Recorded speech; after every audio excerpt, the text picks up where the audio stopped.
Raywat Deonandan starts us off from the University of Ottawa. Raywat, good afternoon, and thank you for joining us.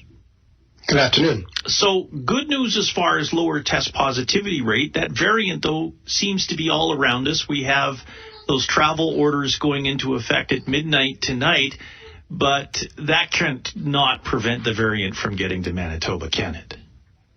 Well, if it's already there, it's already there. However, I'm a fan of reducing travel for the reason that numbers matter. So even if the variant is already present in the province, preventing importation of more cases is always a good thing. It slows things down somewhat.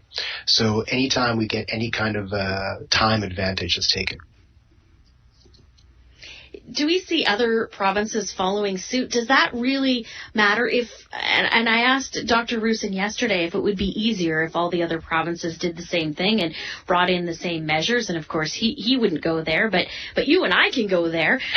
Would it indeed be better to present a united front, if you will, and just shut all the travel down across the country and say you stay at home in your own province? That's a larger question that hasn't been answered for many months, and that is, what is the national COVID strategy? The principles of containment have to be applied uniformly across the nation, and this heterogeneous mixed fabric that we have across the country really hasn't been working, with each province taking its own advice, as it were. So to the extent that we need something resembling a contiguous kind of strategy, yeah, it will be useful if travel restrictions were at least consistent.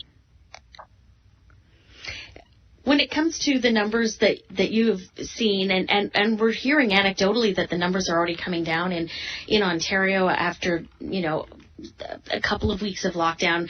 Meantime, in Manitoba, we did, I think, about 12. Did we take longer to tamp this down than Ontario, or is that just my perception because I went through those long weeks? It depends on what you think tamping down means. The reproduction number came down faster in Ontario, but our cases are still quite high. So neither province can plateau at this level. We have to continue driving the cases down. We can't just say, hey, our job is done, because the current levels are non-sustainable from a healthcare system's perspective.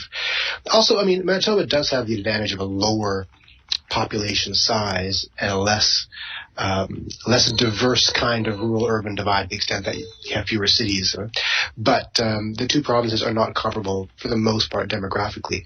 Having said that, the challenges are exactly the same. Both have out-of-control epidemics that now seem to be trending towards the control level, but it has to get down even further before we can take our foot off the pedal. And even then, with the variant around us, in the interview yesterday, Dr. Roussin hinted that we may not be able to unlock further simply because that variant is here, that our value is a lot higher, and then, boom, we're back to where we were in November.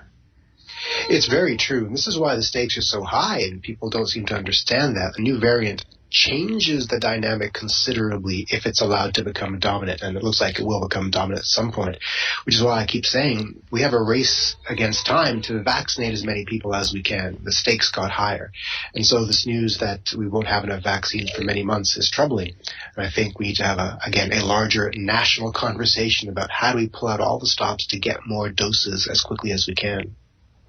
Have we seen this in other epidemics? Should we be surprised that this has happened? Because as a layperson, you think, okay, we went into this pandemic and we were dealing with this one version, if you will, and you sort of think like, okay, people have a handle on it, we understand what's going on, and then whammo, air quotes, because 2020, now there's another variant that we have to throw into the mix to make things even more complicated. Should we be surprised that this has happened, or have you seen this demonstrated in other epidemics worldwide in the past? Viruses mutate. So the bubonic plague becomes the pneumonic plague, for example, becomes airborne.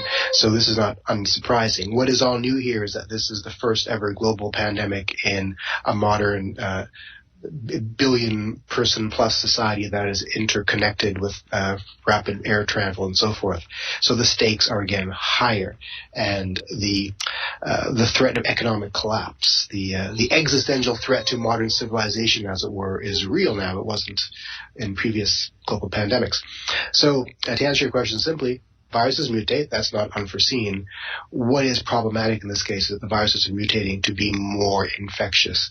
Historically and ultimately, this virus will mutate in a direction that is more beneficial to us because evolutionary pressures will say that we want to keep the host alive longer.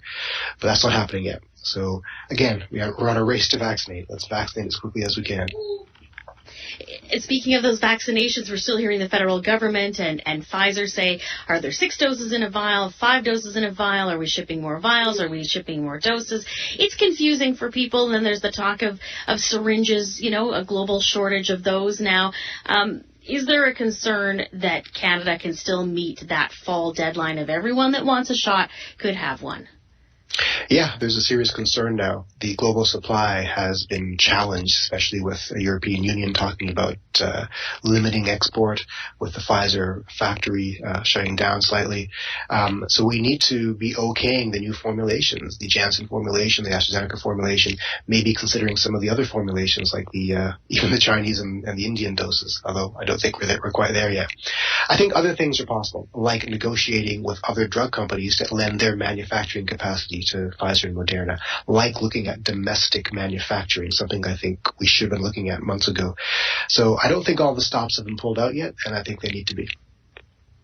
Raywat Deonandan is a busy dad. He's also an epidemiologist at the University of Ottawa. We thank you so much for your time, and we'll let you get back to your son. Thanks for joining us. Thanks.